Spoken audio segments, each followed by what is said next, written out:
Hello, and welcome to the Advent AM podcast, Risk and Business. This week I'm joined by our Head of Training Academy, Michelle.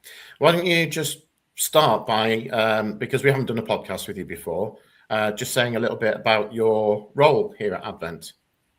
Yeah, so I'm a senior consultant and, as you've said previously, the head of training. So my role here is to basically manage, train, create, adapt our training portfolio. So I do everything from the CIRO training, the IAO training, data protection training, AI training, and I create quite a few bespoke courses for individual organisations as well. And when I'm not training, I have the fun job of being one of our business continuity leads for the consultancy team. So I go out and about looking at ways to help organisations plan for when things go wrong. Yeah, so talking about when things go wrong, let's talk about cyber incidents. And I thought we'd have a chat about who should lead on cyber incidents, but also have a think about who should be involved in a cyber incident in terms of subject matter experts, key stakeholders, that sort of thing. So what would your opinion be on that? So I got asked this question on one of our third-party assurance for policing training courses, whereby they get incidents sent to them, especially from the National Monitoring Centre. And it becomes a bit of an incident in itself as to who takes ownership from it. Mm-hmm. And should it be the cyber team or should it be the information team? Or should those teams be merged together? Now, the bottom line is there's no right or wrong answer as such. I suppose it's going to go into, well, it depends. And I really hate that word, it depends. I do a fun exercise in one of the training courses where we can't use the word it depends. Because some incidents will be a lot more cyber related and some incidents will be a lot more incident management related. But obviously there has to be one process. And I would say there should be some form of triage. Now, it can be either team that manages them in, but I think it should be triaged and you can go down then what team should own it. Or the alternative, and as I say, we can go and expand on these points, is that one team manages when the incidents come in from the National Monitoring Centre and then they get sent out for investigation to another team, such as the cyber team, if it's being managed by the information team, but the information team would retain the management of the incident. So that's just me pulling on experience from a previous life when I looked at complaints. And it's only the same as if I used to deal with a complaint and it had multiple issues and I had to reach out to different departments. They wouldn't retain ownership of that complaint, but would do part of the investigation. So there's many different ways of doing it, and it's just finding what the right one is for that particular organisation. Do you think in part the answer to this question is muddied by the over blanket use of the term cyber to mean a whole range of things, including information governance, information assurance, information management, a lot of stuff that sits within established cyber frameworks like the CAF, for example, isn't really pure cyber, is it? Absolutely not. And I do think as soon as you say the word cyber, people think, oh, computers. But it's when you think information. And as soon as if information is in hard copy, people wouldn't give that to the IT team or the cyber team. So just because now it's in a Word document in a digital format, why is it all of a sudden a cyber problem? Yeah. And I think that's where the lines can get blurred or the waters could get muddied, in the sense that as soon as you do any form of any information on a computer, it's, oh, this is an IT problem. And it's really not.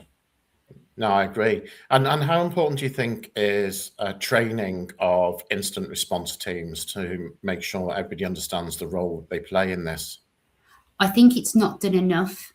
I think organisations tend to be really good at doing business continuity incident training around, if the building is set on fire or things like that.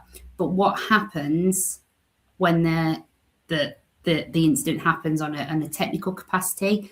And I think organisations are starting to get it now, and they're doing the tabletop exercises with the people that are named in the plans, which is brilliant because the people named in the plans are important people. But the trend that I have noticed is the people on the ground, the people that are not named in these plans, they never get any training. Yeah. So when an incident happens, these people that are not named in the plan still have a job to do, but they don't actually know what to do because they're never run with them. So yeah, that's all well and good when your head of IT, your head of HR, your marketing and communications manager knows what to do.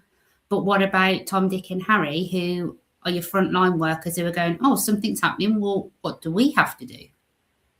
Yeah, I was asked a similar question in some CSIRO training this week, actually, which is, okay, this is all well and good, but what happens inevitably when the incident is out of hours and many of these key stakeholders work office hours? So it's important to have that resilience in your planning to have more than one respondent and to have more than one tactical advisor so that you can deal with that. Absolutely, because incidents only ever happen at 4 o'clock on a Friday. Yeah, for sure. Okay, so in terms of an organization's resilience then, and so one of the things I quite often observe is when a cyber incident does occur, or an information incident, let's be more accurate about this, does occur, is that inevitably that seems to then try to get shoehorned into an ITDR process rather than an actual resilience process from an information management. Would you say you'd seen similar in your experience? Absolutely. Once again, it comes back to, well, it's computers, so it must be pushed onto them. And I keep saying to people in my training sessions, especially, that the IT department ultimately give you the filing cabinet to hold your information. You are responsible for the information in each drawer. If something goes wrong within that information in the drawer, what do you do? Quite right. Yeah. Yes, absolutely. You can go and get a fancy new filing cabinet, but that's all the IT department is going to be able to do for you. So what happens to the information? How do you move it across to that new filing cabinet? What do you have to do about the pages that are missing? Who needs to move it? And how do you manage that process? Yeah, and I think sometimes we need to bring it back to a physical perspective because, as I said previously, as soon as anything touches a computer, all of a sudden it's a cyber, it's a digital. And as some of my contacts found out tail end of last year, when your resilience planning is all electronic and is stored in AWS or Microsoft Teams, both of whom had significant outages towards the end of the year, then actually your key documentation is out of reach because your filing cabinet has just disappeared. Yeah. You know, we're talking, 20 years ago, really, when you think about the amount of paper that used to be held. Now it can fit on something smaller than a computer mouse. And then it goes back to the saying, just because we can, does it mean we should? And yes, you know, we've got the CIA, the confidentiality, the integrity and the availability. And we do look at the availability a lot, but we've also got to remember the confidentiality. And I think we either go hot-headed one way or hot-headed another. So we either lock everything up and don't share it, don't do anything with it, or we think, well, actually, we can put everything on this memory stick and walk around town with it. And if we lose it, whoopsies, we can just re-download it. Yeah, definitely. Thanks for your insight into that, Michelle. I think that's been really useful. It's been a pleasure talking to you. You're listening to Advent IM's podcast, Risk and Business. This is a Risk and Business Bite Size. And I've been joined today by Michelle, our Head of Training Academy. Thanks, Michelle. No problem, Mike. Thank you for having me.